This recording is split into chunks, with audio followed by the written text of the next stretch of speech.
इसमें हम लोग देख रहे हैं हठ योग के ग्रंथ 5th यूनिट है जिसको डिस्कस किया था हम लोगों ने लास्ट। आज देख रहे हैं 6th यूनिट जो है हमारी, उसे देखेंगे। सलोनी एक बात बता रहे हैं हम अपने से कि आप देख लेना, या तो ये करना कि इंग्लिश और हिंदी आप दोनों का सिलेबस हार्ड कॉपी पे लेना, ठीक है? हाँ, कहीं ऐसा लगे आपको कि इजी नहीं लग रहा तो इंग्लिश में देख लेना, क्योंकि हिंदी में तो सबसे ज़्यादा कंफर्टेबल सभी के लिए, क्योंकि कुछ टर्म्स ऐसे हैं जो इंग्लिश से अच्छे हिंदी में, लेकिन फिर भी अपने लिए ले लेना उसे। तो कहीं आपको कुछ प्रॉब्लम आएगी तो उसमें या तो फिर उसे अपने लैपटॉप में रख लेना इंग्लिश वाले को, और हिंदी की हार्ड कॉपी ले लेना, जिसमें कंफर्ट लगे ऐसा कर लेना ताकि आपको प्रॉब्लम ना आए। अब हम लोग देख रहे हैं इसमें, हाँ हो गया क्वेश्चन। इसको 6th यूनिट ओपन करेंगे इसमें।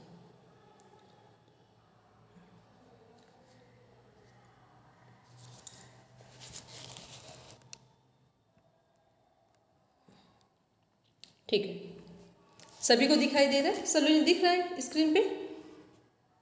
हाँ जी मैम। थोड़ा सा बड़ा कर देते हैं। इसमें हम लोग देख रहे हैं जो 6th यूनिट है हमारी, सामान्य मनोविज्ञान। सामान्य मनोविज्ञान, मानव शरीर संरचना एवं क्रिया विज्ञान परिचय, आहार एवं पोषण, ये है हमारा 6th यूनिट का कंटेंट। इसमें सबसे पहले हम देख रहे हैं सामान्य मनोविज्ञान। ठीक है सामान्य मनोविज्ञान। सामान्य मनोविज्ञान में हम क्या पढ़ेंगे? निद्रा, जो हमारी नींद है, निद्रा की अवस्थाएं और निद्रा के विकार। कि निद्रा जो है हमारी नींद है, इसकी कितनी अवस्थाएं? 4 स्टेजेस होती हैं। हम लोग बोलते हैं ना, conscious, subconscious, unconscious level, 4th है हमारा सुपर कॉन्शस लेवल, चेतन, अवचेतन, अचेतन, पराचेतन। और जब ओम हम लोग बोलते हैं तो आ, उ, मा और चंद्र बिंदु। तो 4 तरह से हमारी नींद डिफाइन होती है। और एक और इसका टर्म है अल्फा, बीटा, डेल्टा और थीटा। ठीक, अभी कुछ लिखना नहीं सलोनी, बस ये एक हम जो सिलेबस है ना उसको बस पढ़ा रहे हैं ताकि आपको ये समझ में आ जाए कि सिलेबस के अंदर हम क्या पढ़ेंगे। बस फिर पढ़ाएंगे तो पूरा डीप में सारी चीज़ें, ठीक है? पूरा आपके पास मैटर आएगा, जैसे YCB में आया था PDF, सारी चीज़ें इसमें आएंगी। इसके बाद नेक्स्ट है व्यवहार के विज्ञान के रूप में मनोविज्ञान, की जो हमारा बिहेवियरल है, जिसे बिहेवियरल थेरेपी एक बोलते हैं, CBT, कॉग्निटिव बिहेवियरल थेरेपी। तो हमारा जो बिहेव है वो हमारे पूरे पर्सनालिटी को क्या करता है? प्रेजेंट करता है। कोई व्यक्ति कैसा है उसे आप कैसे समझें? उसके बिहेव से ही समझेंगे, ठीक है? तो हम लोग व्यवहार के विज्ञान के रूप में मनोविज्ञान को पढ़ेंगे। और ये CBT क्या होता है? ये एक थेरेपी है व्यवहार जगत में, मनोविज्ञान में, जिसके थ्रू किसी भी बच्चे के बिहेव को ठीक किया जा सकता है, ठीक है? क्योंकि सुधार के जो चांस हैं वो टीन एज तक ही होते हैं, और टीन एज के बाद फिर चांसेस होते हैं लेकिन वो फिर कम होते जाते हैं। और जो बच्चे मान लो टीन एज तक जैसे रहे हैं, कोई बच्चा टीन एज में अपने बहुत ऑनेस्ट रहा है, अपने काम के प्रति बहुत डेडिकेटेड रहा है, अपने पेरेंट्स के प्रति सपोर्टिव रहा है, ऐसे बच्चे अगर कभी बाई चांस 2, 4, 5 साल, 10 साल कुछ भटक जाए जीवन में, लेकिन वापस वो वही आ जाएंगे, क्योंकि टीन एज तक जो उनका जीवन डिफाइन हुआ था वो परिस्थिति जन्य बिगड़ सकता है लेकिन मना स्थिति जन्य बदल नहीं सकता है, ठीक? तो ये हम लोग व्यवहार मनोविज्ञान में देखेंगे, जो व्यवहार मनोविज्ञान का विज्ञान है। फिर व्यवहार की परिभाषा क्या है, व्यवहार का मनोविज्ञान क्या है, उसी में फिर हम लोग देख रहे हैं व्यक्तित्व का स्वरूप एवं प्रकार, व्यक्तित्व के निर्धारक तत्व, आनुवांशिक एवं व्यक्तित्व विकास के विभिन्न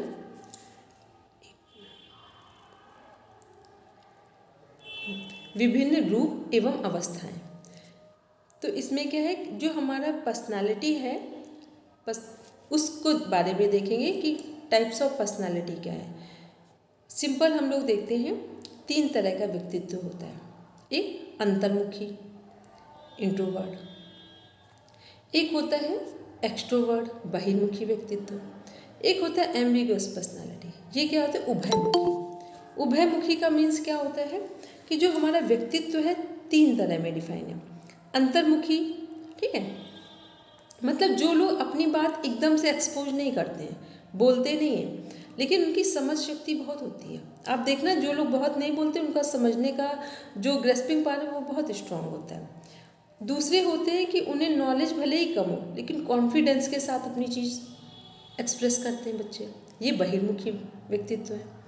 तीसरे वो लोग हैं जो दोनों का बैलेंस है, जहाँ चुप होना है वहाँ चुप रहेंगे और जहाँ बोलना है वहाँ बोलेंगे।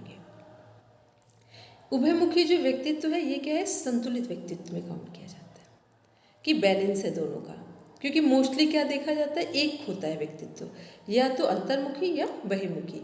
तो यहाँ पर योग क्या सपोर्ट करता है कि योग के माध्यम से हम अपने व्यक्तित्व को संतुलन में कन्वर्ट कर सकते हैं, या एक हमारा जो व्यक्तित्व है वो बैलेंस पर्सनालिटी में कन्वर्ट हो सकता है। योग सपोर्ट करता है। तभी हम बोलते हैं ना कि आसन करने से कोई व्यक्ति आगे झुकने वाले आसन कर पा रहा है सही तो अंतर्मुखी, पीछे झुकने वाले कर पा रहा है तो बहिर्मुखी। लेकिन यही कोई व्यक्ति दोनों आसन करेगा तो समझ लेना इसके जीवन में सीखने समझने जो पेशेंस है इसका बहुत स्ट्रांग होगा, क्योंकि दोनों वो कर पा रहा है। ठीक है, तो ये संतुलित व्यक्तित्व में जाते हैं ऐसे लोग। तो ये हम लोग पढ़ेंगे। उसके बाद आनुवांशिक कुछ चीज़ें बोलते हैं ना कि बच्चा जन्म से लेकर आता है, कुछ चीज़ें वो वातावरण से सीखता है, लेकिन जीवन में प्रभाव वातावरण का अधिक होता है। ठीक है, आप जैसे लोगों के साथ रहते हैं वो व्यक्तित्व में सबसे जल्दी समाहित होता है। इसके बाद देख रहे हैं हम लोग संवेदन, प्रत्यक्षण, अवधान, स्मृति, अधिगम। संवेदन क्या होता है, हमारा स्टिमुलस होता है। फिर प्रत्यक्षण होता है परसेप्शन। संवेदन का मीन्स हुआ कि हमने आपसे भी कुछ बोला तो किसी ने एक ही बात अभी हम समझा रहे हैं, सब अपने अपने तरीके से मेरा मैसेज जा रहा है, मतलब मेरा जो हम बोल रहे हैं वो संवेदन है, मतलब एक ही मैसेज है मेरा अभी सभी के लिए। ऐसा तो नहीं कि कोई सब अलग बोल रहे हैं, यहाँ एक साथ बोल रहे हैं। प्रत्यक्षण परसेप्शन क्या होगा, आप अपनी अपनी तरीके से मेरी बात को कैच करेंगे, ये प्रत्यक्षण होता है। फिर हमारा अवधान, अवधान होता है अटेंशन, कि कितना हम किस बात को अटेंशन पे करते हैं, किसके लिए हम कितना अटेंशन पे करते हैं, अवधान हो गया। स्मृति हो गई हमारी memory, short term memory, long term memory. Short term क्या होती है, जो अभी छोटी छोटी बातें हैं वो सब शॉर्ट टर्म मेमोरी का हिस्सा है। लॉन्ग टर्म मेमोरी क्या होती है, जो हमारे जीवन में बहुत दुखद घटनाएं हैं या बहुत सुखद घटनाएं हैं, वो सब लॉन्ग टर्म मेमोरी का पार्ट है। फिर है हमारा अधिगम। अधिगम मीन्स होता है लर्निंग। ठीक है, तो लर्निंग 2 तरह से होती है, एक पढ़कर भी लर्निंग होती है और एक बिना पढ़े भी लर्निंग होती है। जो बिना पढ़ने वाली लर्निंग है वो हम पूरे जीवन सीखते हैं, है ना। मान लो हम कोई पौधा है उसको देख रहे हैं, 2 दिन पानी नहीं डाला सूख गया, ठीक। अब हमने कुछ किताबों में नहीं पढ़ा है लेकिन ये हमको समझ में आ गया कि पौधे को सही पानी नहीं मिला तो ये सूख गया, ठीक है। तो ये क्या, ये अनुभव है। तो ये अनुभव क्या है, ये हम पूरे जीवन लेते हैं, हर छोटी बड़ी घटना, व्यक्ति, वस्तु, परिस्थिति सबसे ले रहे हैं। लेकिन जो हमारा स्टडी वाला पार्ट है ये अलग है। तो ये लर्निंग 2 तरह की होगी, मतलब जो हम अनुभवजन्य ज्ञान है वो हम हमेशा ले रहे हैं पूरे जीवन, उसके लिए पढ़ना जरूरी नहीं है। और जो पढ़ते हैं उसमें भी अनुभव हो सकता है, लेकिन प्रत्येक अनुभव में स्कूल जाना जरूरी नहीं है, ठीक है। क्योंकि बहुत सारे हमारे माता पिता बहुत पहले जो बिल्कुल पढ़े लिखे नहीं थे, लेकिन उनके अंदर क्या कमी थी, कोई कमी नहीं थी, पढ़े नहीं थे, लेकिन वो जो जीवन चलाने का तरीका था वो बहुत अच्छा था, ठीक है, क्योंकि उन्होंने पूरा जीवन अनुभव से जिया था। फिर है तो ये जो संवेदन, प्रत्यक्षण, अवधान, स्मृति, अधिगम, ये सब क्या है, ये सब हमारे कॉग्निटिव साइकोलॉजी, ब्रेन का पार्ट है पूरा, ठीक है। मनोविज्ञान में एक ब्रेन की भी साइकोलॉजी है, वो अलग काउंट की जाती है। तो ब्रेन की साइकोलॉजी का नाम होता है कॉग्निटिव साइकोलॉजी। ये जब पढ़ेंगे तब आराम से डिफाइन करेंगे। इसके बाद है हमारे मानसिक द्वंद्व। द्वंद्व क्या होता है, जिसे बोलते हैं कन्फ्यूज़न। इसके बाद कुंठा, द्वंद्व एवं कुंठा, कन्फ्यूजन और frustration, there are totally different from each other. Confusion होता है 2 चीज़ों के बीच में, कि ये करे या ना करे, ये कन्फ्यूज़न है। फ्रस्ट्रेशन क्या होता है, जो हम चाहते हैं वो नहीं मिला है उसके कारण हम फ्रस्ट्रेट हो रहे हैं। ठीक है, कन्फ्यूज़न में दो स्थितियां हैं और फ्रस्ट्रेशन में क्या है, जो हमें नहीं मिला है उसके कारण हम परेशान हो रहे हैं। फिर है सामान्य मानसिक विकारों में क्या क्या चीज़ें हैं हमारी, अनिद्रा। अनिद्रा क्या है, इंसोमिया, एक हमारी मेंटल हेल्थ से रिलेटेड प्रॉब्लम है। जब भी नींद नहीं आती तो क्या होता है, कोई ना कोई हम किसी ना किसी परेशानी का अनुभव कर रहे होते हैं। या तो हमारे जीवन में ऐसा लग रहा है कोई काम पूरा नहीं हुआ, या लग रहा है अभी हो जाना चाहिए था। कोई भी चीज़ हो सकती है, नींद ना आने के अनगिनत कारण, अनकाउंटेबल कॉज फैक्टर हो सकते हैं। या हमें कुछ काम करना है, या किसी से कुछ देना है, किसी को कुछ देना है, किसी से लेना है, या हमारी हेल्थ से रिलेटेड कोई समस्या, बहुत सारी चीज़ें, तो वो सब नींद ना आने के कारण में काउंट होंगे। फिर है अवसाद। अवसाद है डिप्रेशन, तनाव, ये स्ट्रेस, चिंता, एंजाइटी। स्टार्ट कहाँ से होता है, कन्फ्यूज़न। सबसे पहले मनोविज्ञान में जितने भी डिजीज़ हमारे आते हैं वो कहाँ से स्टार्ट होंगे, फियर से। ठीक, कॉज फैक्टर फियर होता है। Fear, aggression, confusion, frustration, stress, anxiety, depression, obsessive compulsive disorder, OCD जिनको बोलते हैं। फिर हमारा हेलुसिनेशंस होता है, उसके बाद सिजोफ्रेनिक। तो ये क्या है, एक के बाद एक सब चल रहे हैं। तो जब हम स्टार्टिंग में कंट्रोल नहीं करते हैं तो ये बढ़ते जाते हैं, और जहाँ सोल्यूशन नहीं है उसका नाम है सिजोफ्रेनिक। इनके सोल्यूशन नहीं है कहीं पर भी। हेलुसिनेशंस में भी नहीं है, एक मिनट का, हेलुसिनेशंस में भी सोल्यूशन नहीं है, लेकिन वहाँ पर एक होता है ना कि स्टार्ट हो गई है वो पोजीशन जहाँ आप सोल्यूशन नहीं मिलेंगे। लेकिन सिजोफ्रेनिक वो प्लेटफॉर्म है जहाँ नो बोल दिया जाता है। ठीक है, बोलेंगे कल में।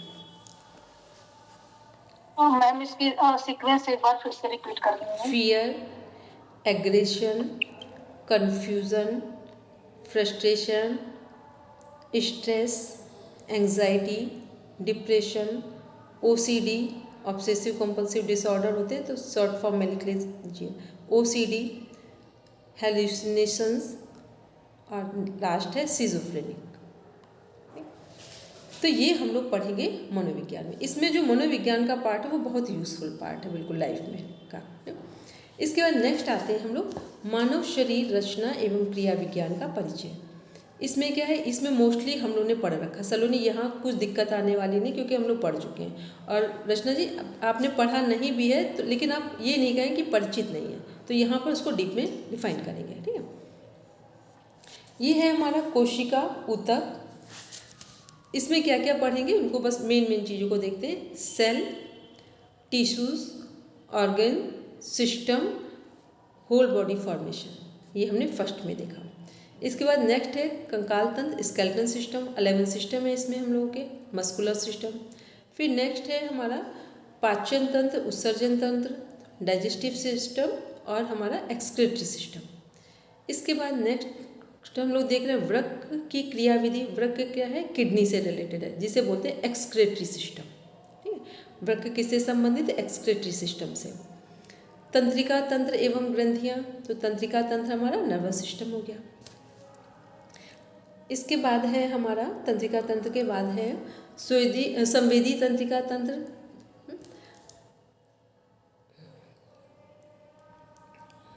संवेदी तंत्रिका तंत्र, प्रेरक तंत्रिका तंत्र, ये सब हमारे नर्वस सिस्टम से रिलेटेड है। इसके बाद हृदय रक्त परिवहन तंत्र ये एवं श्वसन तंत्र, circulatory system, then respiratory system. Next है हमारा नीचे रोग प्रतिरक्षा तंत्र, जिसे हम लोग बोलते हैं इम्यून सिस्टम या लिम्फेटिक सिस्टम।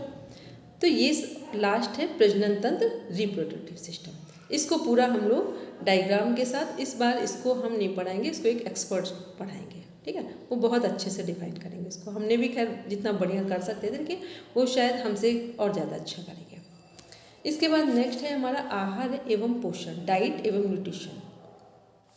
आहार एवं पोषण की मूलभूत अवधारणाएं एवं घटक, पोषण की समझ, पोषण की आवश्यकता के संबंध में मूलभूत शब्दावली, मानव की पोषणीय आवश्यकता, आहार की अवधारणा, आहार की अवधारणा का मीन्स हुआ कि डाइट का प्रॉपर कॉन्सेप्ट क्या है, डाइट है क्या। एक होता है ना कि खाते तो भोजन तो सभी ले रहे हैं, लेकिन भोजन अगर सभी ले रहे हैं तो फिर प्रॉब्लम क्यों आ रही है और कहाँ से आ रही है?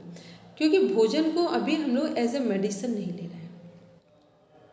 ठीक है, भोजन को हम एज ए मेडिसिन नहीं ले रहे हैं। यदि भोजन को हम औषधि के फॉर्म में लेना शुरू कर दें तो आप समझ लें कि भोजन ही हमारी औषधि है, औषधियों की और अलग से ज़रूरत नहीं है। तो इनके बाद ये हम लोग पूरा एक पार्ट देखेंगे डाइट एंड न्यूट्रिशन का, कि भोजन कैसे हमारे जो सिक्स कंपोनेंट हैं हमारे मॉडर्न डाइट के, जिसमें हमारा carbohydrate, protein, fat, minerals, vitamins, water, ये 6 डाइट कंपोनेंट हैं। और फिर हमारे जो पथ्य आहार, अपथ्य आहार, सात्विक भोजन, रास्तिक भोजन, तामसिक भोजन, आयुर्वेद के अनुसार वात पित्त कफ, तो ये सबके अपने अपने कॉन्सेप्ट हैं ग्रंथों के अनुसार, उन्हें हम लोग देखेंगे। आगे देखेंगे कृष्ण।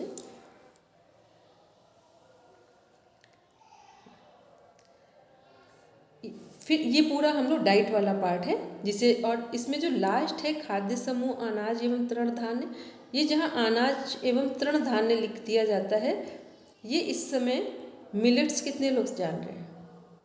कितने लोगों ने मिलेट्स के बारे में तृण धान्य या श्री धान्य के बारे में सुना है?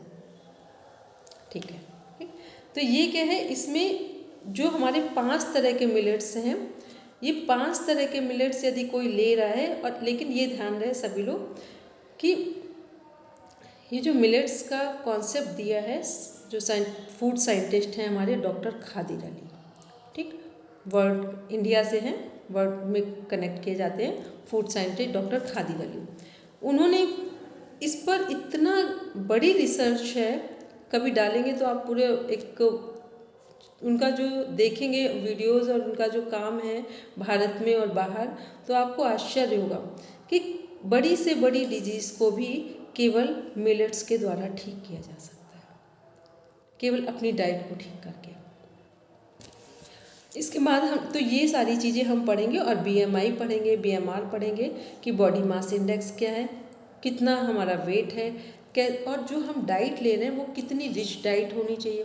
क्योंकि भोजन के संबंध में कुछ चीज़ें हैं कि भोजन आप अच्छे से अच्छा ले लें, लेकिन मानसिक स्थिति अच्छी नहीं थी तो भी भोजन किसी काम का नहीं, उसका कोई प्रभाव नहीं। दूसरा, भोजन कितना भी अच्छा ले लें, यदि भोजन ढंग से पचा नहीं है तो भी वो अपना कोई रोल प्ले नहीं करेगा। तो भोजन के संबंध में 3 चीज़ें कनेक्ट होती हैं। पहले उसे सही ढंग से शांत मना स्थिति से खाया जाए, फिर पचाया जाए, और फिर सही समय पर शरीर से निष्कासित किया जाए, बाहर उसको किया जाए। जब ये तीनों चीज़ें भोजन के संबंध में एक साथ अप्लाई की जाती हैं, तब आप कहेंगे कि भोजन का जो इफ़ेक्ट हमारी बॉडी में आना चाहिए था, हमारे माइंड पर जो इफ़ेक्ट पॉजिटिव पड़ना चाहिए, तब उसका इफ़ेक्ट दिखाई देगा। तो ये सभी कुछ हम पढ़ेंगे भोजन के संदर्भ में, आहार, डाइट एंड न्यूट्रिशन के पार्ट में। नेक्स्ट है योग एवं स्वास्थ्य। योग एवं स्वास्थ्य क्या है? ये जो हम लोग हमारा सिलेबस है जिसमें 10 यूनिट्स हैं, इसमें जो स्टार्टिंग की 1 to 6 यूनिट्स हैं, इनमें जो हम पढ़ेंगे इसका प्रैक्टिकल पार्ट कहाँ है? लास्ट की यूनिट्स में। ठीक है, जो हमने यहाँ थ्योरेटिकल फॉर्म में पढ़ा है उसका प्रैक्टिकल पार्ट पढ़ेंगे हम 7, 8, 9, 10 में। तो योग एवं स्वास्थ्य में हम देख रहे हैं WHO के अनुसार स्वास्थ्य की परिभाषा एवं महत्व, स्वास्थ्य के आयाम। सभी को पता है WHO की परिभाषा से ये YCB की क्लास हमेशा हमने स्टार्ट किया। ठीक है, WHO क्या है? वर्ल्ड हेल्थ ऑर्गेनाइजेशन है, जिसने स्वास्थ्य के 4 डायमेंशन डिज़ाइन किए हैं, physical, mental, social, then spiritual. कि यदि 4 डायमेंशन ठीक हैं तो हम स्वस्थ हैं।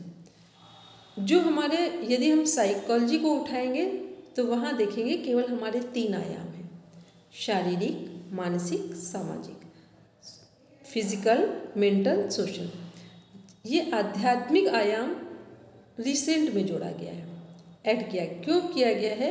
क्योंकि अब पूरी दुनिया ने पूरे हृदय से स्वीकार कर लिया है कि यदि अंतिम समाधान है तो वो योग, आयुर्वेद और प्राकृतिक चिकित्सा में।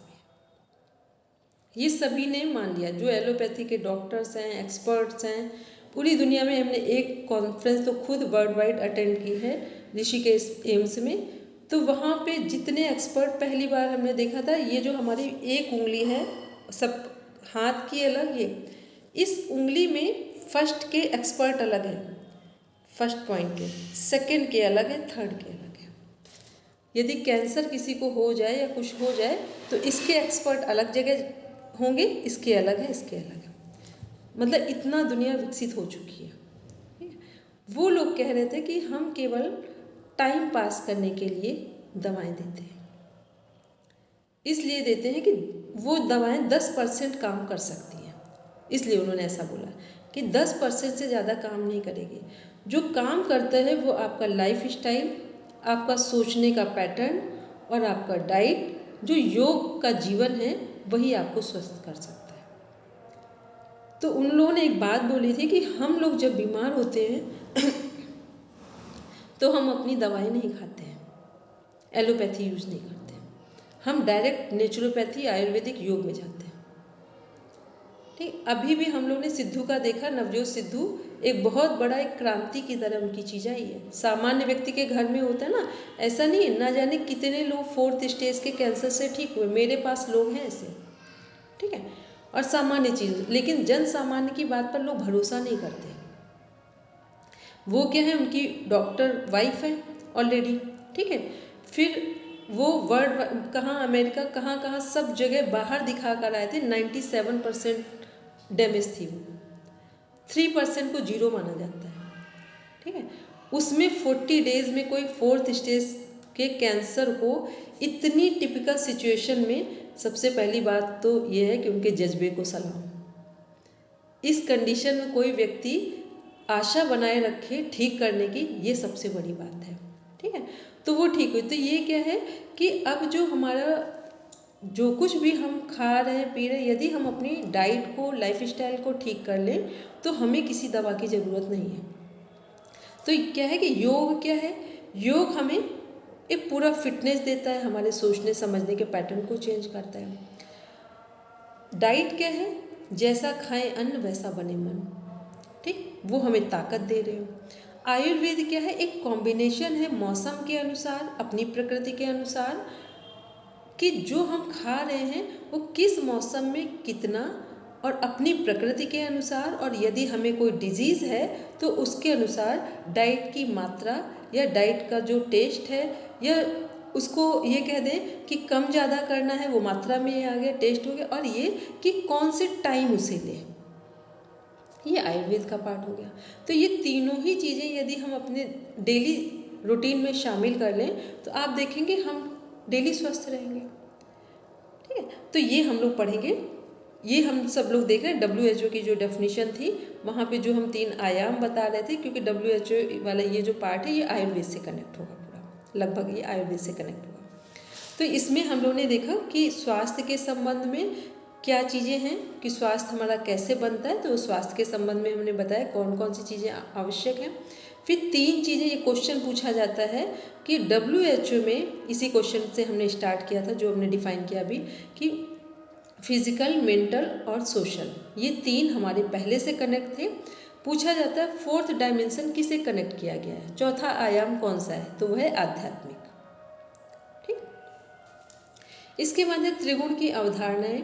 त्रिगुण सभी को पता है, सतोगुण, रजोगुण, तमोगुण। तो जैसा जो व्यक्ति डाइट लेगा, सात्विक डाइट सतोगुणी, राजसिक डाइट रजोगुणी, और बहुत खराब भोजन, बासी रखा हुआ ऐसा ले रहे हैं, बहुत कड़वा, बहुत नमकीन, तो वो तामसिक भोजन में काउंट किया जाता है। तो जैसा व्यक्ति भोजन लेगा वैसा उसका व्यक्तित्व और व्यवहार दिखाई देगा। पंच महाभूत सभी को पता है, 5 एलिमेंट्स हैं हमारे, पृथ्वी, जल, अग्नि, वायु और आकाश। इन्हीं से हमारा शरीर निर्मित हुआ है। पंच प्राण हमारे सभी को पता है, नाग, कूर्म, कृकल, देवदत्त, धनंजय। लेकिन ये उपप्राण है। मुख्य प्राण कौन से हैं? प्राण, अपान, समान, उदान, व्यान। फिर है हमारा स्वास्थ्य चिकित्सा में उनकी भूमिका, कि मतलब ये जो चीज़ें हैं त्रिगुण है, पंच महाभूत है, पंच प्राण है, इसकी हमारे स्वास्थ्य और चिकित्सा में क्या भूमिका है। फिर पंचकोश, सभी को पता है 5 हमारे कोश हैं, अन्नमय, प्राणमय, मनोमय, विज्ञानमय और आनंदमय कोश।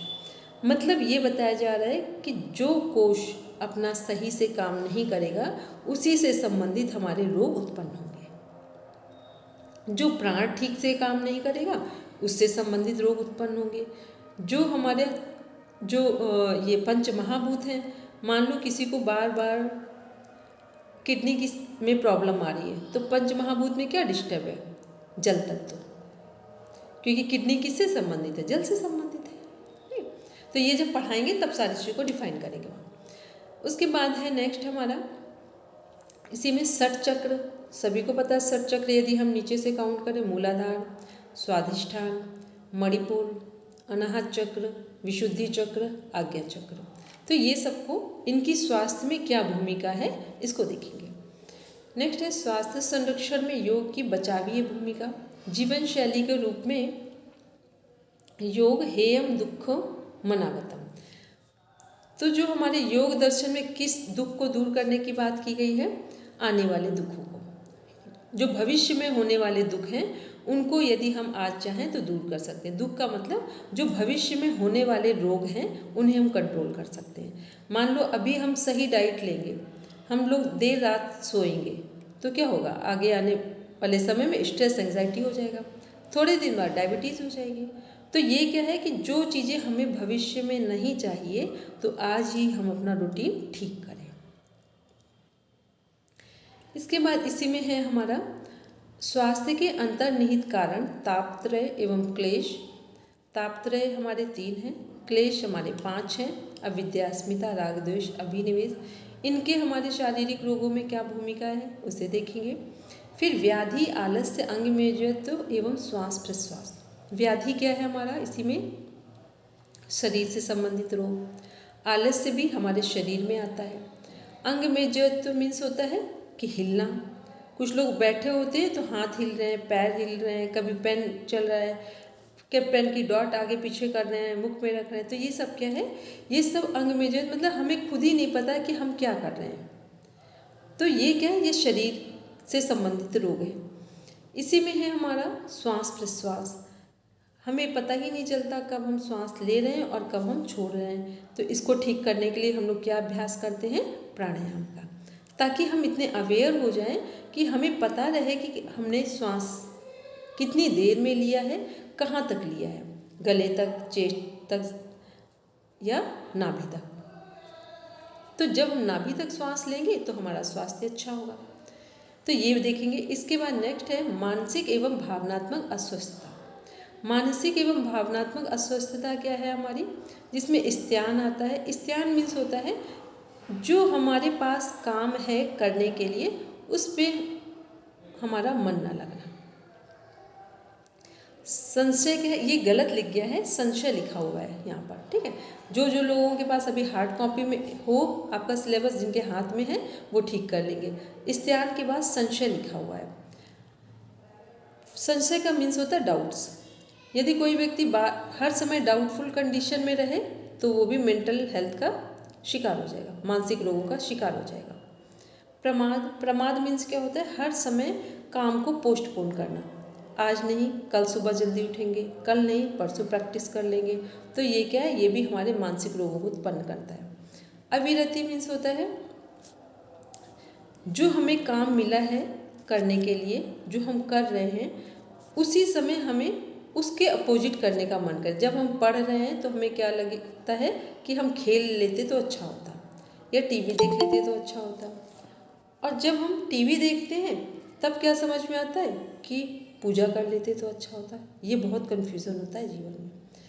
मतलब जब जो करना होता तब नहीं करेंगे, जब जो कर रहे हैं। कई बार देखना, जो जब लोग पूजा करते हैं, मोस्टली ध्यान से देखेंगे, जिस समय आप आसन में बैठते हो उस समय पूरी दुनिया के सारे काम याद आएंगे और आपको लगेगा कि आज हम इसी वक्त सब कर देंगे, ठीक है।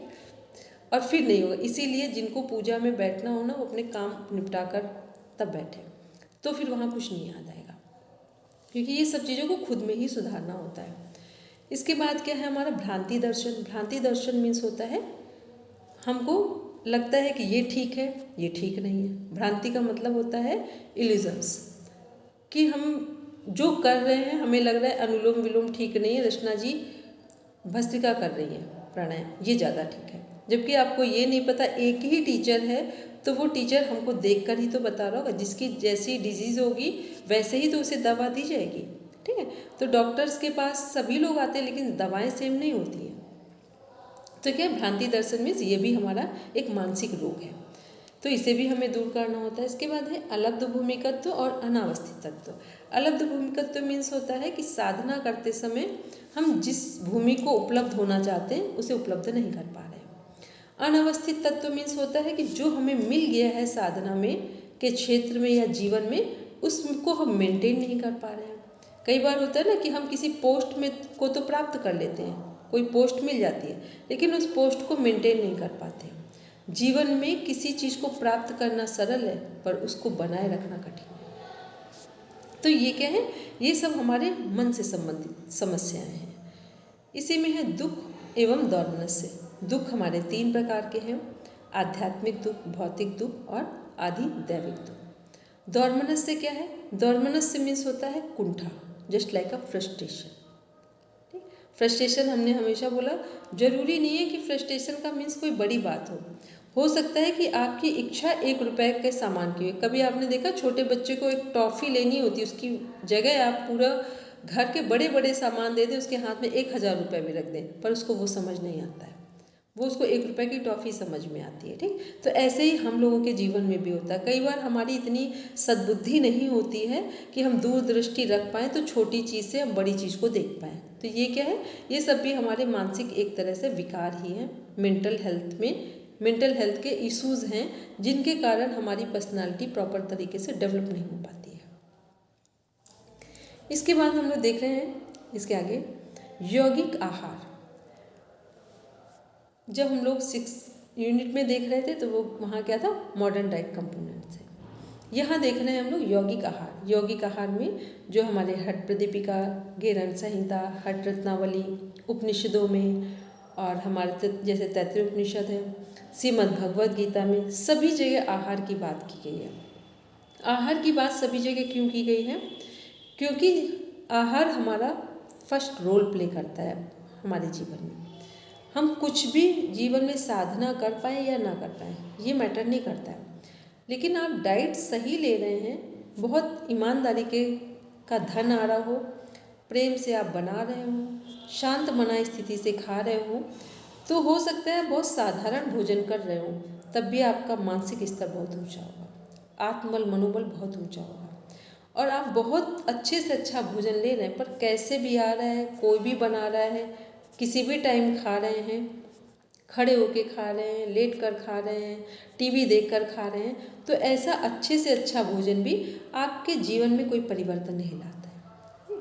तो ये क्या यौगिक आहार से संबंधित हम लोग देखेंगे इस चैप्टर को।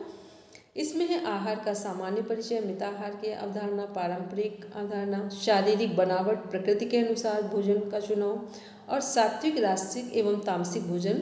ये हमारे श्रीमद् भगवद गीता के 17 चैप्टर में 8, 9, 10 नंबर का श्लोक है, तो उसको हम लोग देखेंगे।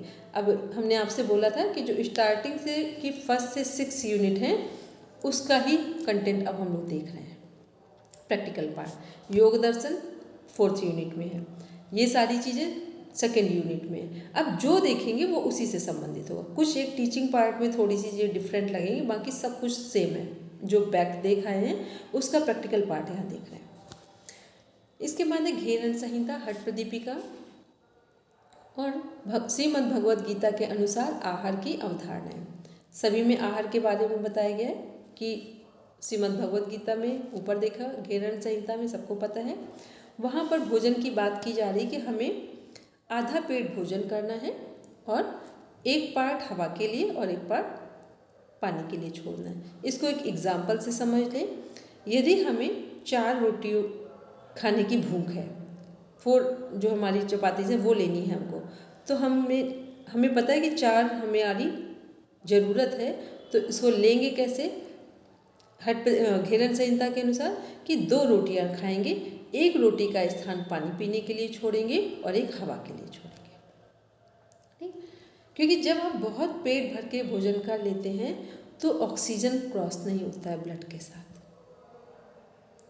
तो फिर भोजन पचने में बहुत टाइम लगता है। और जब आप थोड़ा सा ठीक भोजन करते हैं कि एकदम ओवर डाइट नहीं ले रहे हैं, पहले ही रुक गए, भूख पूरी हो उससे पहले ही हमने खाने को बंद किया या कि कंप्लीट होता है वो हमारा भोजन, तो आप देखेंगे भोजन को पचने का पूरा समय मिलता है और जो हमारी पाचन शक्ति है वो स्ट्रांग हो जाती है। और जब पेट बहुत, आप ही देखेंगे कोई भी चीज़ आप किसी डिब्बे को पूरा बंद कर दें फिर उसको टाइट करके बंद करेंगे तो खोलना बहुत टिपिकल हो जाएगा। लेकिन जिस डिब्बे को आपने आराम से बंद किया है उसमें जगह है तो क्या होगा, फिर वो डिब्बे का सामान गिरेगा नहीं। और जो डिब्बा पूरा टाइट बंद है, पूरा सामान भरा हुआ है, वो जब खुलेगा तो उसका सामान बाहर गिरेगा। ठीक, तो यही हमारे बॉडी की भी नीड है कि हम जो भी चीज़ें अधिक ले लेंगे फिर वो हमारे लिए कहीं ना कहीं नुकसान देंगे हमारे शरीर को। और जो हमारा ऑक्सीजन का लेवल है, जो हम सांस ले रहे हैं प्रॉपर वे में ऑक्सीजन के साथ, तो ब्लड उसे पूरे बॉडी में पहुंचा नहीं पा रहा है। तो इसलिए हम लोग ध्यान में रखना है कि जिस बुक का जो कॉन्सेप्ट है उसके अनुसार हमें आंसर देना है। तो घेरन संहिता का कॉन्सेप्ट था ये हमने बताया। हठ प्रदीपिका का सिमिलर है लेकिन थोड़ी सी चीज़ें अलग है। वहाँ क्या है कि भोजन करते समय परमात्मा को समर्पित करना है, सुस्निग्ध सुमधुर आहारों भगवान को शिव को समर्पित करना है, और भोजन का एक पार्ट हवा और पानी के लिए छोड़ना है। मतलब 3 रोटी अगर वहाँ ले रहे हैं, 4 रोटियाँ ले रहे हैं तो 3 रोटी खाएंगे, 1 रोटी का स्थान हवा और पानी के लिए छोड़ेंगे। ठीक, तो थोड़ा थोड़ा सा अंतर है एक एक क्वेश्चन में। तो इनको क्या है, बस इन्हीं को ध्यान से पढ़ना है। यही हमारे कॉन्सेप्ट बनते हैं कि हठ प्रदीपिका का क्या है, घेरन संहिता का क्या है, हमारे उपनिषद का क्या कॉन्सेप्ट है आहार के संबंध में, या श्रीमद् भगवद गीता का कॉन्सेप्ट क्या है आहार के संबंध में, मॉडर्न डाइट कंपोनेंट्स क्या है। इसके बाद इसी में हम लोग देख रहे हैं, आगे देखते हैं स्वस्थ जीवन शैली के यौगिक सिद्धांत। स्वस्थ जीवन शैली के यौगिक सिद्धांत क्या है हमारे? आहार, विहार, आचार, विचार। आहार और विहार क्या होता है? आहार मीन्स होता है जो हमने ग्रहण किया है, विहार मीन्स होता है सुबह से लेकर रात तक की जो हमारी दिनचर्या है वो सब विहार में काउंट होती है। आचार एवं विचार क्या है? आचार हमारे यम हैं, विचार हमारे नियम हैं। आचार यम है और विचार हमारे नियम है। विचार हमारे व्यक्तिगत होते हैं, आचार क्या होते हैं जो हम बाहर सोसाइटी में जो रूल्स फॉलो करते हैं वो सब आचार यम में काउंट होते हैं। इसी में है हमारा नेक्स्ट सकारात्मक दृष्टिकोण के लिए सबसे सरल उपाय है मैत्री, करुणा, मुदिता, उपेक्षा। मैत्री सभी को पता है, अच्छे लोगों से, श्रेष्ठ लोगों से मैत्री की भावना रखनी चाहिए। करुणा करुणा हमेशा जो हमसे नीचे हैं, नीचे भी नहीं बोलेंगे, जो ज़रूरतमंद है, ठीक है, वहाँ दया नहीं करनी, करुणा का भाव रखना है। क्योंकि जब कोई दया करता है तो उसको दिखाने की इच्छा होती है। जितने लोग कुछ भी अच्छा काम करते हैं वो फ़ोटो लेते हैं, न्यूज़पेपर में आते हैं, ये सब दया वाले लोग हैं।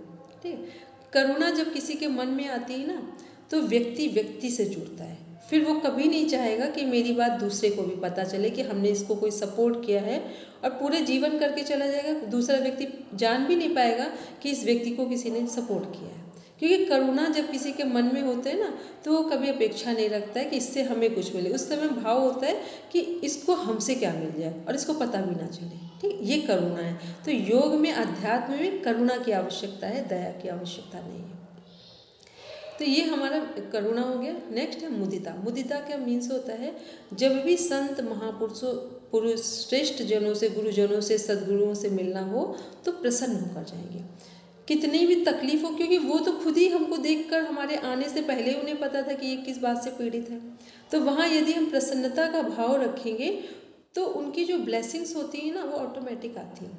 क्योंकि संत महापुरुष जो होते हैं, सद्गुरुजन होते हैं ना, इनको दुख बताने की ज़रूरत नहीं पड़ती है।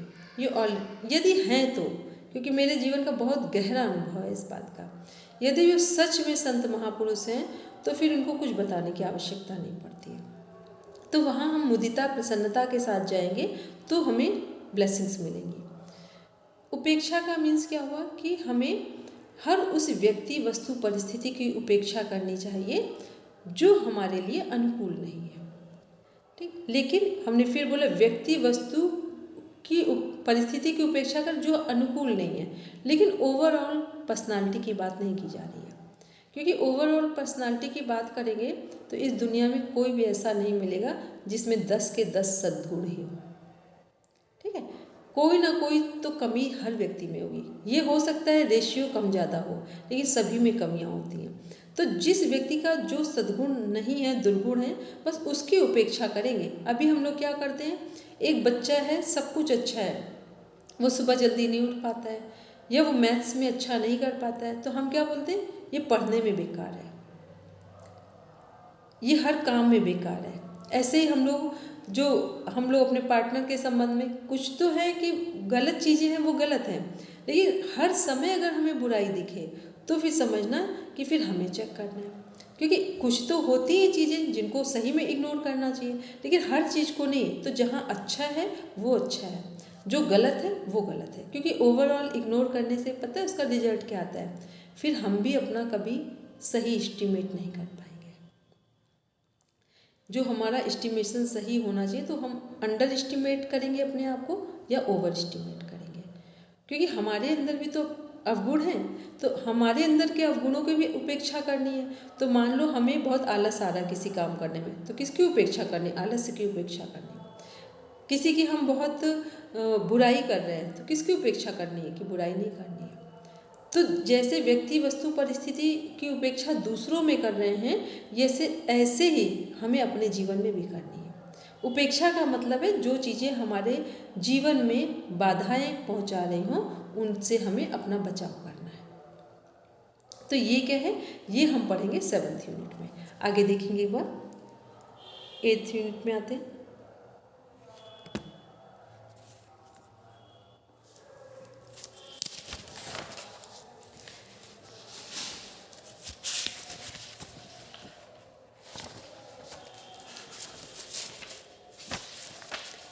इसमें देखते हैं चिकित्सीय योग। ये क्या है, हमारा कंप्लीट जो ट्रीटमेंट वाला पार्ट है, ठीक है। तो इसमें हम देखेंगे यौगिक अभ्यास, प्रायोगिक योग, उपयुक्त योग अभ्यासों के माध्यम से व्याधियों के प्रबंधन, यौगिक आहार, आसन, सटकर्म, प्राणायाम, ध्यान, यम और नियम, जीवन शैली नुस्खे, सुधारात्मक निर्देश, आहार विहार, आचार और विचार में संयम। ये पूरा हमारा थेरेप्टिक योग है, मतलब यहाँ डिजीज़ ओरिएंटेड बात हो रही। किसी भी डिजीज़ को पहले हमें समझना है। कोई डिजीज़ को कैसे क्योर करेंगे, पहले उसको पूरा डायग्नोस करेंगे, फिर डायग्नोस करने के बाद फिर उसको ट्रीट करेंगे। फिर ट्रीटमेंट देते समय हमें प्रिकॉशन लेने होते हैं। तो ये सभी चीज़ें जितनी भी यहाँ प्रॉब्लम्स हैं, कौन कौन सी प्रॉब्लम्स हैं देखते हैं। श्वसन संबंधी रोग, रेस्पिरेटरी सिस्टम से रिलेटेड हो गए। फिर कार्डियोवास्कुलर, ये हमारे सर्कुलेटरी सिस्टम से संबंधित रोग हो गए। उसके बाद नेक्स्ट है अंतःस्रावी एवं चयापचय अंतःस्रावी, जो हमारा एंडोक्राइन सिस्टम हो, ठीक। चयापचय मेटाबॉलिज्म जो रेट है या उससे संबंधित रोग है। नेक्स्ट है ऑब्स्टेट्रिक्स एवं गायनिकोलॉजिकल, रिप्रोडक्टिव सिस्टम हो गया हमारा। जठरांत्रीय विकार, ये क्या है हमारा डाइजेस्टिव सिस्टम, पाचन तंत्र हो गया। नेक्स्ट है इरिटेबल बाउल सिंड्रोम, ये सब उसी में आ रहा है। इसके बाद है मांसपेशी कंकाली विकार, तो मस्कुलर सिस्टम और स्केलेटन सिस्टम से संबंधित प्रॉब्लम्स हो गई। स्नायु विकार, ये हमारे नर्वस सिस्टम से संबंधित प्रॉब्लम्स हो गई। मानसिक विकार, वो भी उसी का एक पार्ट है। तो ये हम सभी लोग जब पढ़ेंगे तो एक एक डिजीज़ को प्रॉपर डिफाइन किया जाएगा, ठीक है। और उस डिजीज़ को जो ऊपर हमारे ट्रीटमेंट दिए हुए हैं, देखिए स्टार्टिंग में लिखा हुआ है यौगिक आहार, कि किसी भी ट्रीटमेंट में आहार शामिल होगा आपका। आसन, सटकर्म ऊपर दिया हुआ है, ठीक। आहार कैसे, डाइट क्या हो, आसन कौन सा करना है, सटकर्म कौन सा करना है, प्राणायाम कौन सा करना है, ध्यान कौन सा करना है, यम और नियम का पालन कैसे करना है, आहार विहार, आचार और विचार में संयम कैसे रखें। तो ये सभी चीज़ें हम देखेंगे 8th यूनिट में। आगे देखते हैं हम लोग 9th यूनिट, योग के अनुप्रयोग, एप्लीकेशंस ऑफ योग। इसमें क्या क्या चीज़ें हैं हमारी, ये जो हम लोग पढ़ कर आए हैं उसी को यहाँ पढ़ेंगे। पढ़ कर आने का मतलब जो हम लोगों ने सिलेबस डिस्कस किया है, इसमें है हमारा, ये देखेंगे यहाँ से चेतना का अर्थ, परिभाषा एवं स्वरूप। चेतना क्या है, उसका की परिभाषा, उसका अर्थ, फिर वेद, उपनिषद, श्रीमद् भगवद गीता, योग सूत्र एवं योग वशिष्ठ के परिप्रेक्ष्य में मानव चेतना का आध्यात्मिक एवं वैज्ञानिक पक्ष क्या है। चेतना का संबंध किससे है, प्रकृति से या पुरुष से, शरीर से या आत्मा से? आत्मा से। चेतना का संबंध आत्मा से है, ठीक है, क्योंकि शरीर तो हमारा जड़ में चला जाता है, ठीक है। जब भी किसी की डेथ होती तो शरीर तो बेकार हो गया, उसी को जलाया जा रहा है, आत्मा नहीं है वहाँ पर। तो चेतना का संबंध हमारी आत्मा से है। और जितना भी हमारा योग है, योग में हम कुछ भी पढ़ें, यहाँ से लेकर पूरी दुनिया में जहाँ कहीं भी योग से संबंधित कोई भी मैटर पढ़ेंगे, उन सब के पीछे केवल एक ही बात की जा रही है कि कैसे अपने आत्मबल या अपनी आत्मा को संतुष्ट किया जाए, ठीक है। क्योंकि जिसको आत्म संतुष्टि हो गई, समझ लेना उसको सब मिल गया, ठीक। और आत्म संतुष्टि का संबंध बाहर के वैभव से पूरा नहीं होता है, वो हमारी समझ से और समर्पण से पूरा होता है, ठीक। क्योंकि पूरी दुनिया की चीज़ें भी मिल जाएं तब भी आपकी तृष्णा शांत हो जाएगी या इच्छाएं शांत हो, ऐसा जरूरी नहीं है। लेकिन आत्म संतुष्टि का अनुभव यदि समर्पण और समझ के साथ आ गया तो कुछ नहीं भी है तो भी सब कुछ है। तो इसका मतलब समझ और समर्पण की पहले ज़रूरत है, बाद में दूसरी चीज़ों की।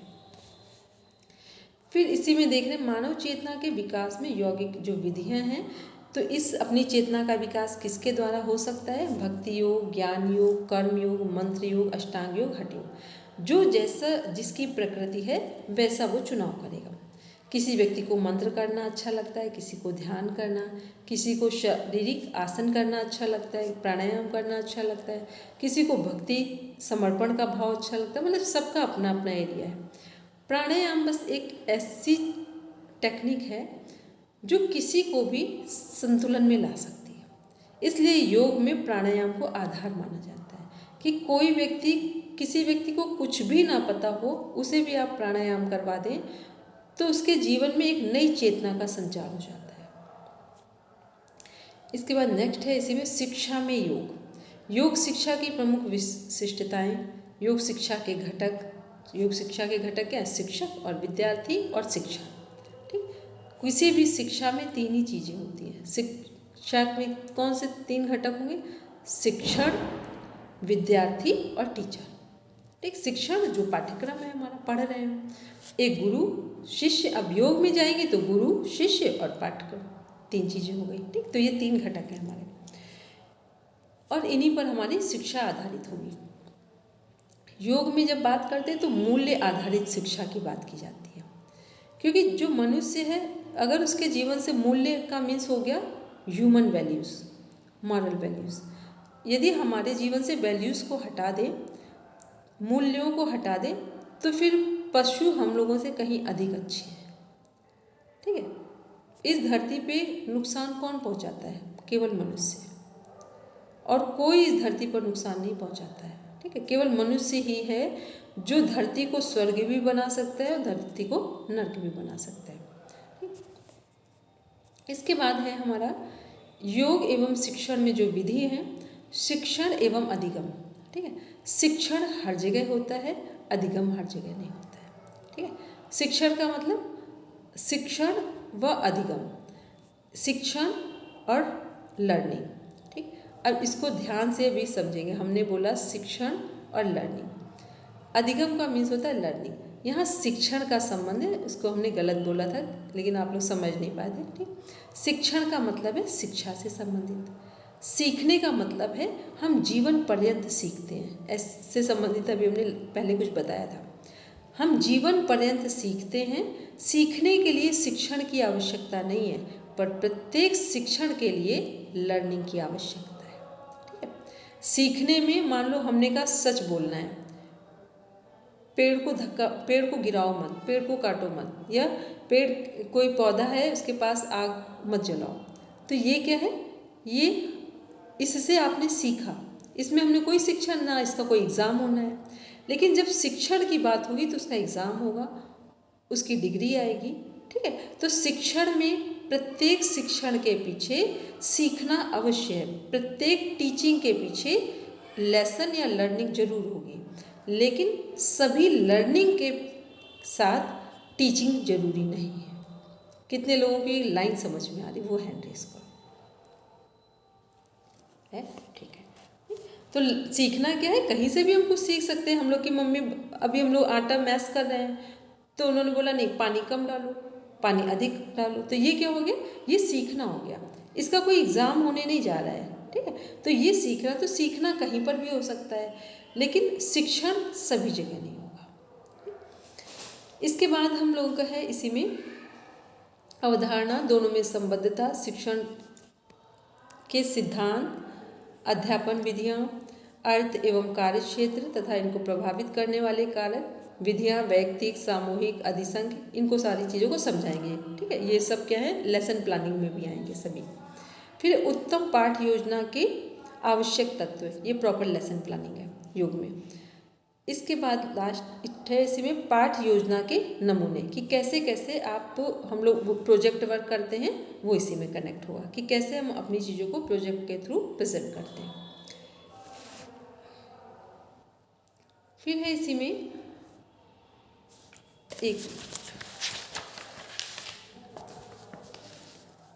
योग कक्षा की मूल्यांकन विधियाँ, व्यक्तिगत आवश्यकता के अनुरूप योग कक्षा का न्यूनीकरण, उपरोक्त वर्णित अध्यापन विधियाँ। इसका मीन्स ये हुआ कि जैसा ग्रुप होगा, जितने जैसे लोग होंगे, उसके अनुरूप हम टेक्निक्स या मेथड्स को अप्लाई करेंगे। ठीक है, एक लार्ज ग्रुप है तो अलग टेक्निक्स मेथड्स यूज़ करते हैं, एक स्मॉल ग्रुप है उसके लिए अलग, एक सिंगल व्यक्ति है उसके लिए अलग टेक्निक करेंगे।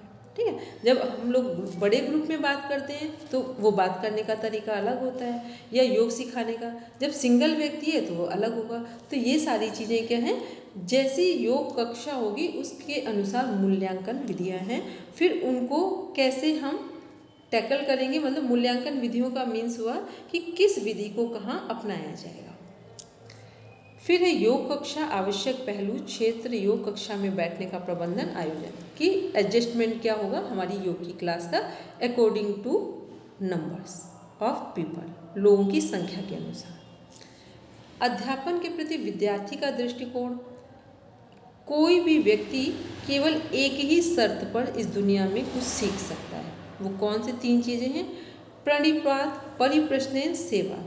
ठीक, ये श्रीमद् भगवद गीता के अनुसार है, ये योग में ऐसा कहा जाता है, सामान्य जीवन में भी है। प्रणिपात मीन्स होता है जब हम विनम्रता के भाव से सीखने के लिए तैयार हों। परिप्रश्न का मीन्स है जब हम समय देखकर प्रश्न पूछें कि कहाँ हमें पूछना है।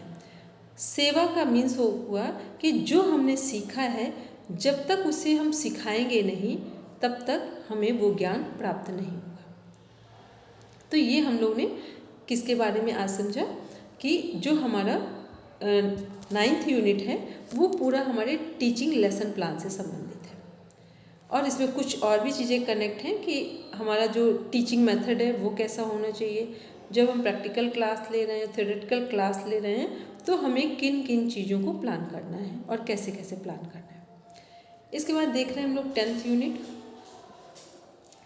10th यूनिट में यौगिक अभ्यास है हमारे। ठीक है, षटकर्म, आसन, प्राणायाम, मुद्रा, बंध, ध्यान, सभी को पता, पूरा प्रैक्टिकल पार्ट है। षटकर्म जो हमारे हैं सभी को पता है। फिर सूर्य नमस्कार, परंपरा आधारित सूर्य नमस्कार, आसन, खड़े होने वाले, बैठकर किए जाने वाले, पेट के बल किए जाने वाले।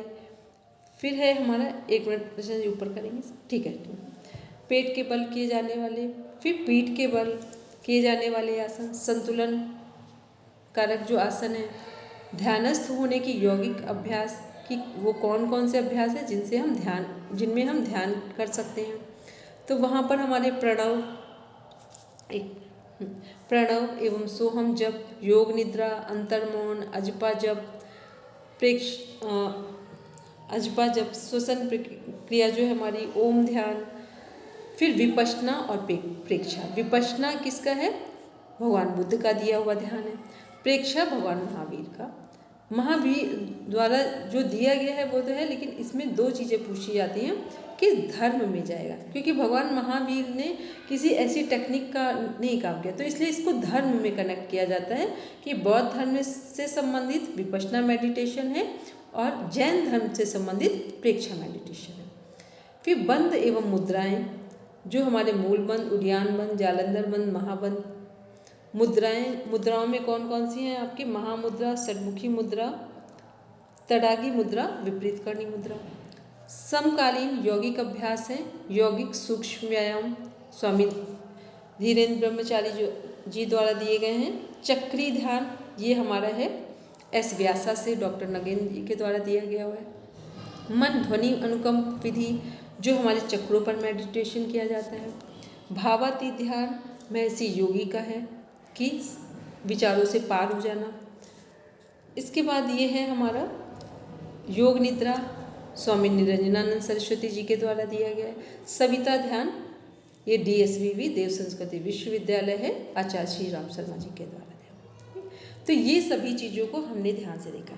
इसमें से एक छोटा सा होमवर्क सभी करेंगे, जो 10th यूनिट है उसको सब तैयार करेंगे पहले, ठीक है सलोनी? यहाँ से एक सबसे सरल तरीका, ये अब हम कल से पढ़ाएंगे सिलेबस को पूरा।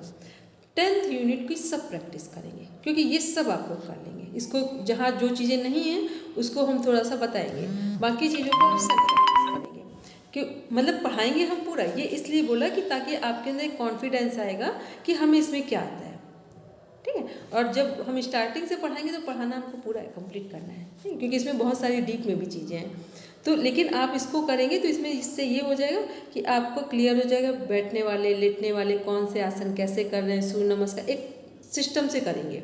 फिर जो पढ़ाने का, क्योंकि इसमें जो नेट JRF का पढ़ने का तरीका वो अलग होता है, ठीक? ये ध्यान रखना, थोड़ा सा डीप ऑब्जर्वेशन के साथ पढ़ना है इसको हम लोगों को।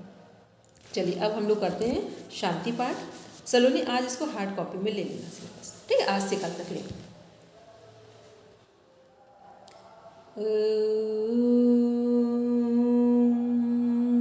शांति शांति शांति सर्वारिष्ठेषु शांतिर्भवतु। Now rub your palm, touch your eyes, then open your eyes. सभी को प्रणाम, शुभ रात्रि।